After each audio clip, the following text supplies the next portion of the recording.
pong bayad. You're welcome po. You're welcome po. Ito ma'am. Ito pa pangalan ko. Thank you, kuya. Wala naman po. Mga nagtatype ko sa search ko. Mango 3. Lapit lang dyan lang. Mango 3. Ma'am, sa may 7 ab? Oo, 7 ab? Halika, ako na sila ka. Oo, sige. Bilisan mo. Ito ma'am. Dito ka, baba ko na. Sige ma'am, sakay po.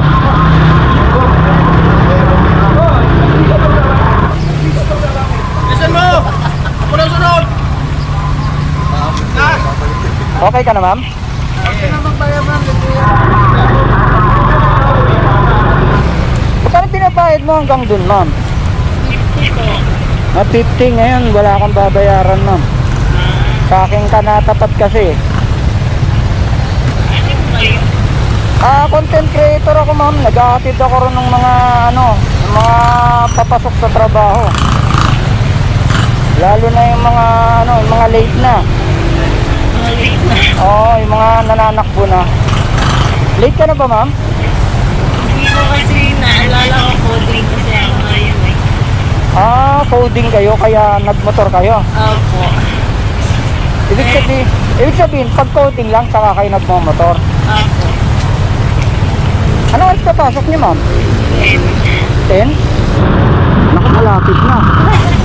Nilala ko din sa kami. Nakalabas na yung sakyan. Nakalabas na? Oo. Saka nyo naalala na Naalala ko na.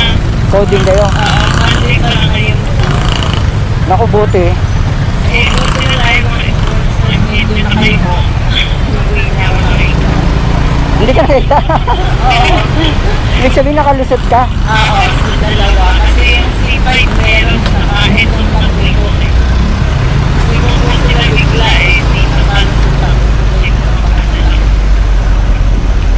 Di paano yun? Binalik mo yung sasakyan sa garahe. Hindi, kasama ko yung ipapahatid kasi ako. Nagpapahatid kayo. Ang ginawa, diyan ka na lang hinatid. Oo, doon lang. Sabi ko, lumituda lang siya sa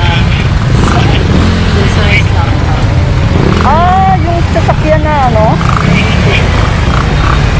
yung tumabi. Oo. Okay. Pero hindi ko alam kung yung coding dito sa PGC naka-implemented kasi may nakikita ako po eh. Ay, ganon? Oo.